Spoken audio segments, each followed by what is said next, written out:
Hello friends, welcome to my channel crack civil services.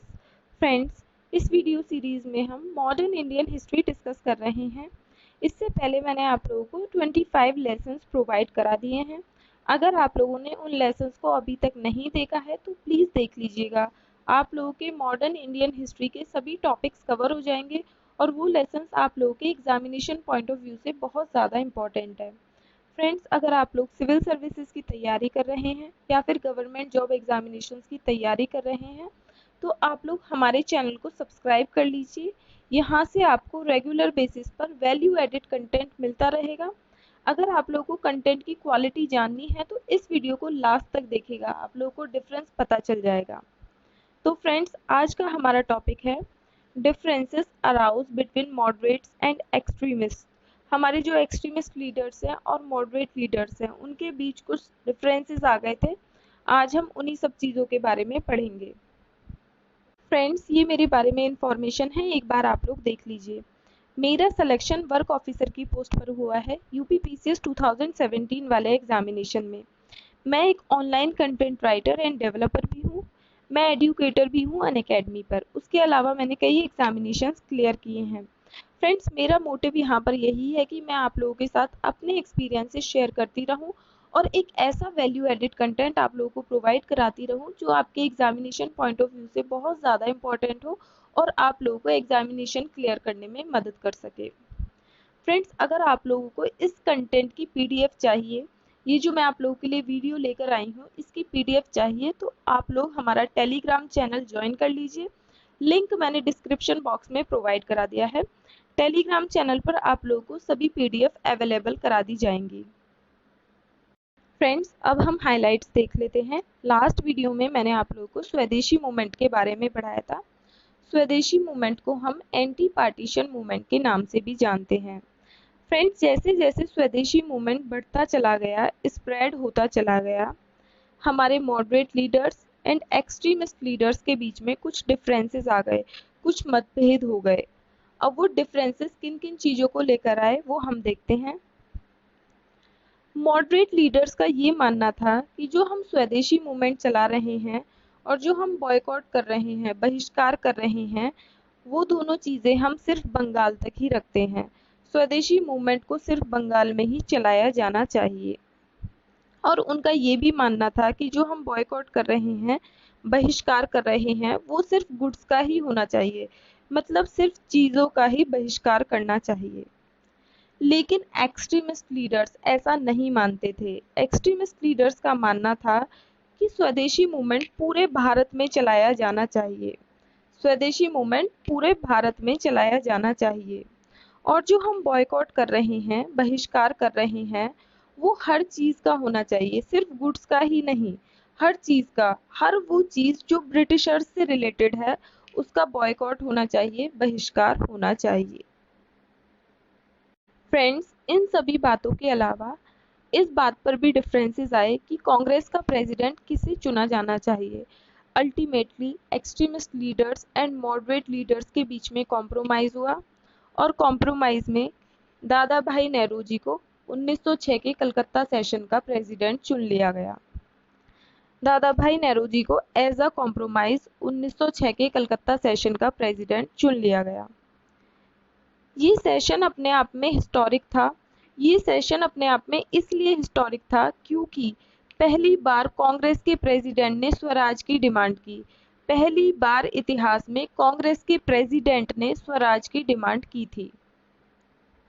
Friends, ये जो moderate leaders and extremist leaders के बीच में differences आए थे, ये ज़्यादा दिन तक काबू में नहीं रह पाए और फाइनली क्या हुआ, 1907 में सूरत सेशन में कांग्रेस दो पार्ट में डिवाइड हो गई और इसी को हम सूरत स्प्लिट के नाम से जानते हैं। 1907 में सूरत सेशन में कांग्रेस दो पार्ट्स में डिवाइड हो गई थी। इस सेशन के जो प्रेसिडेंट थे, रास बिहारी घोष को इस सेशन के प्रेसिडेंट चुना गया। अब जब कांग्रेस स्प्लिट हो गई, दो पार्ट्स में डिवाइड हो गई, इन सब चीज़ों को देखकर ब्रिटिशर्स बहुत खुश हुए। ब्रिटिशर्स इसलिए खुश हुए कि इंडियंस आपस में ही लड़ रहे थे, तो ये चीज़ देखकर ब्रिटिशर्स बहुत ज़्यादा खुश हुए कि हमारी डिवाइड एंड रूल की पॉलिसी सक्सेसफुल हो गई है। फ्रेंड्स, अभी तक हमने जो डिफरेंसेस पढ़े उसके अलावा भी हमारे extremist leaders and moderate leaders में कुछ डिफरेंसेस थे। इनकी आइडियोलॉजी में डिफरेंसेस थे और ये किस तरीके से काम करते थे वो भी डिफरेंट ही थे, लेकिन इनका जो कंट्रीब्यूशन है इंडियन फ्रीडम स्ट्रगल में उसे नकारा नहीं जा सकता है। दोनों का अपना अलग अलग कंट्रीब्यूशन रहा था। अब हम देखते हैं कुछ और डिफरेंसेस। जो मॉडरेट लीडर्स हैं उन्हें सपोर्ट कहाँ से मिला? जमींदार और अपर मिडिल क्लासेस से।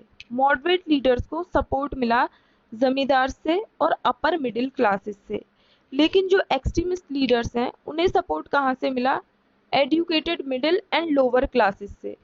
एक्सट्रीमिस्ट लीडर्स को अपना सपोर्ट मिला middle class and lower class से।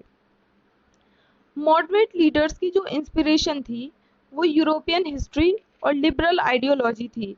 वहाँ की जो लिबरल आइडियोलॉजी थी जैसे कि फ्रेटर्निटी, लिबर्टी, ब्रदरहुड, ये सारी चीज़ें मॉडरेट लीडर्स की इंस्पिरेशन बनी। लेकिन जो एक्सट्रीमिस्ट लीडर्स हैं उनकी इंस्पिरेशन क्या बनी? उनकी इंस्पिरेशन थी Indian culture, Indian history and heritage. तो एक्सट्रीमिस्ट लीडर्स लोगों को ज़्यादा कनेक्ट कर पाए क्योंकि उनकी इंस्पिरेशंस इंडियन कल्चर से थी, इंडियन हिस्ट्री से थी और हेरिटेज से थी। फ्रेंड्स, मॉडरेट लीडर्स का मानना था कि ब्रिटिशर्स के साथ जो पॉलिटिकल कनेक्शन रहेगा इंडिया का वो इंडिया को हेल्प करने वाला है। लेकिन एक्सट्रीमिस्ट लीडर्स का मानना था कि ऐसा कोई कनेक्शन नहीं चाहिए, उन्हें कंप्लीट इंडिपेंडेंस चाहिए, पूरी तरह से स्वतंत्रता चाहिए। मॉडरेट लीडर्स का मानना था कि ब्रिटिशर्स को क्या करना चाहिए? इंडियंस का पार्टिसिपेशन बढ़ा देना चाहिए गवर्नमेंट में। मॉडरेट लीडर्स मानते थे कि इंडियंस का पार्टिसिपेशन बढ़ा देना चाहिए गवर्नमेंट में। लेकिन एक्सट्रीमिस्ट लीडर्स ऐसा नहीं मानते थे। उन्हें कंप्लीट इंडिपेंडेंस चाहिए थी, उन्हें पूर्ण स्वराज चाहिए था। मॉडरेट लीडर्स जो थे वो लॉयल थे ब्रिटिशर्स के लिए, लेकिन जो एक्सट्रीमिस्ट लीडर्स थे वो क्राउन के पूरी तरीके से अगेंस्ट थे। ब्रिटिशर्स के बिल्कुल भी लॉयल नहीं थे, उनके अगेंस्ट थे। कंप्लीट इंडिपेंडेंस चाहते थे, स्वराज चाहते थे, उन्हें कोई कनेक्शन नहीं चाहिए था। फ्रेंड्स, मॉडरेट लीडर्स को मासेस की कैपेसिटी पर बिल्कुल भी बिलीव नहीं था। वो आम आदमी को इन्वॉल्व करना नहीं चाहते थे। वो चाहते थे कि स्ट्रगल में सिर्फ इंटेलेक्चुअल मिडिल क्लास ही पार्टिसिपेट करे, कॉमन मैन पार्टिसिपेट नहीं करे। लेकिन एक्सट्रीमिस्ट लीडर्स चाहते थे कि मासेस का पार्टिसिपेट करना बहुत ज़रूरी है, आम आदमी का पार्टिसिपेट करना बहुत ज़्यादा ज़रूरी है। मॉडरेट लीडर्स ने कॉन्स्टिट्यूशनल मेथड्स को अपनाया। ये चीज़ मैंने आप लोगों को पुरानी वीडियोस में भी बता दी थी। मॉडरेट लीडर्स का जो मेथड था वो 3P मेथड था, प्रेयर, प्रोपोगेंडा, पेटिशन। तो उन्होंने कॉन्स्टिट्यूशनल मेथड को अपनाया, लेकिन extremist leaders extra constitutional methods को भी अपना रहे थे।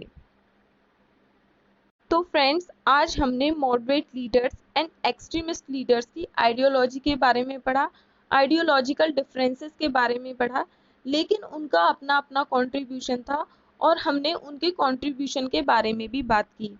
अब मैं आप लोगों के लिए असाइनमेंट क्वेश्चंस देती हूँ। इस टॉपिक से इस तरीके के क्वेश्चंस पूछे जाते हैं, आप लोगों को पता ही है। इन क्वेश्चंस के आंसर्स आप लोगों को कमेंट सेक्शन में देने हैं।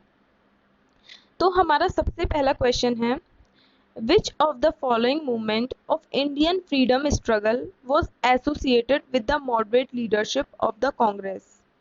तो सबसे पहला ऑप्शन है home rule movement, option B civil disobedience movement, option C Swadeshi movement, option D quit India movement.